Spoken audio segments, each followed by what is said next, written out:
The one commodity that is most valuable on this earth is time.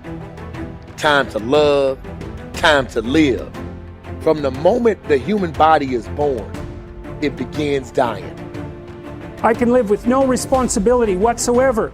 The price I pay is that nothing matters. Or I can reverse it and everything matters. But I have to take the responsibility that's associated with that. And so if your life isn't everything it could be, you could ask yourself, well, what would happen if you just stopped wasting the opportunities that are in front of you? What is death? Is it the end? Or is it the beginning? And what is life? What is this thing we call life? What makes life so unique and so beautiful? It is beautiful because whatever you have that you may be facing, what you may be dealing with, life is still good. You are living and achieving your dreams.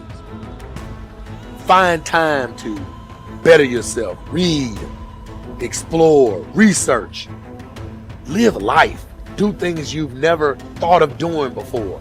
That's what it's all about. It might not be fun, it might not be easy, but it is profitable. It does give you results. Think about all of the great people that we admire in our society and the things that they must have had to go through in order to make it look effortless. And one day you're gonna be great, but you think you got time. You think you got time. AET 3 years from now, 5 years from now. I'm telling you, you deserve to be great now. And not only do you deserve to be great, there's some people in your life. You must be yourself if you want to experience your true purpose in life. If you're different, be different. Be different and do it with pride. If someone doesn't like it, if many people don't like it, who cares? Your life would feel better and richer if you had a goal, you chased that goal, you accomplished some things, and you would get this boost of confidence, you'd get this boost of self-esteem, like whatever it is that you're going to do. Learn from what you've just done, move forward. Learn from what you've just done, move forward. Repeat, repeat, repeat, all the way forward until one day you're going to get to the end of that tunnel and you're going to see the light. You need to take massive action. And if that doesn't work, try something else. If that doesn't work, try something else. Keep going with massive action and you will find the way because it will give you momentum. The time is now. The time is now to express and for people to believe in themselves. The time is now for it to be okay to be great. Listen to me, if you work for it, if you're willing to put in that sweat, that blood, and those tears, baby, I'm telling you, you can have what you want, be what you want, do what you want. Are you hearing me? And start now. Start believing, start dreaming, and create the life and the person that you really want to see. I think it's good to remember that if we just go along with the crowd, we won't wind up with much more than the wish that we could do it all over again, and as far as we know, you can't. If we want to amount to anything as individuals, we need individual goals, individual thinking, individual actions, and we must never conform to the big group. We must love them, we must help them, we must serve them, because our whole success will depend on our ability to do these things. But never lose our own individuality and our identity by permitting ourselves to become submerged in what has historically proved itself to be little more than a suffocating sea of indirection and purposelessness. If we want to emulate someone, fine, but let's be choosy in whose steps we follow. It's the only life we've got. And remember to think. Imagination is everything, and we can become what we can imagine. If you find yourself getting depressed and down at the mouth, as we all get once in a while, you might want to remember this quotation by Dean Briggs. He said, "Do your work. Not just your work and no more, but a little more for the lavishing's sake. That little more which is worth all the rest. And if you suffer as you must, and if you doubt as you must, do your work. Put your heart into it, and the sky will clear. And then out of your very doubt and suffering will be born the supreme joy of life." Believe it or not, in an age when we've come to nearly deify leisure time, we've almost lost sight of the fact that virtually all our satisfactions, rewards will come not from our leisure, but from our work. And don't forget the strangest secret. We become what we think about.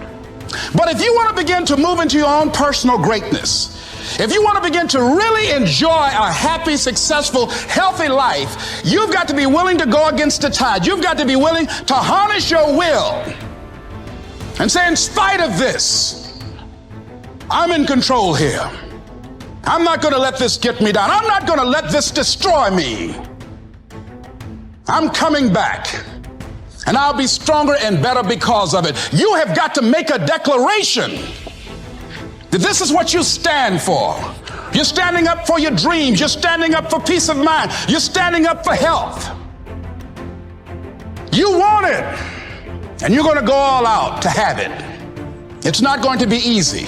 When you want to change, it's not easy. If it were in fact easy, everybody would do it. But if you're serious, you'll go all out. So yes, I'm going to turn this situation around. I'm not going to sit back and moan and cry over what happened and what went wrong and who did what. I'm going to do something about this situation. The way to transform yourself is through your work.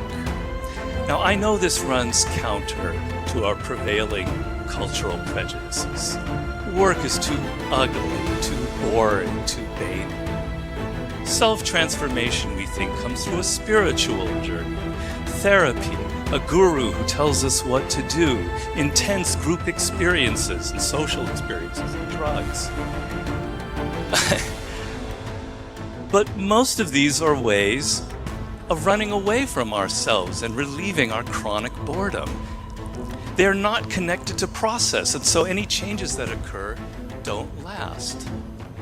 Instead, through our work, we can actually connect to who we are instead of running away. And by entering that slow, organic process, we can actually change ourselves from the inside out in a way that's very real and very lasting. This process involves a journey of self-discovery that can be seen as quite spiritual, if you like. And in the end of this process, we contribute something unique and meaningful to our culture through our work, which is hardly ugly, boring, or vain. This intense focus on one goal is not easy, but it is all important. Orison Swett Marden wrote, "The giants of the race have been men and women of concentration who have struck sledgehammer blows in one place until they have accomplished their purpose. The successful men and women of today are those of one over, mastering idea, one unwavering aim, men and women of single and intense purpose." Marden also said that every great man has become great. Every successful man has succeeded in proportion as he has confined his powers to one particular channel. Single-minded concentration in the direction of your dreams will intensify your desires and increase your emotional drive toward your goal. This intensity of concentration will activate the law of attraction and begin to attract people and opportunities into your life to help you to achieve your goal.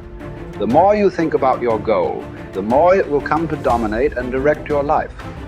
The more you think about it, the more rapidly you will move toward it, and it will move toward you. Great men and women are those who absolutely believe that they are put on this earth to do something wonderful with their lives.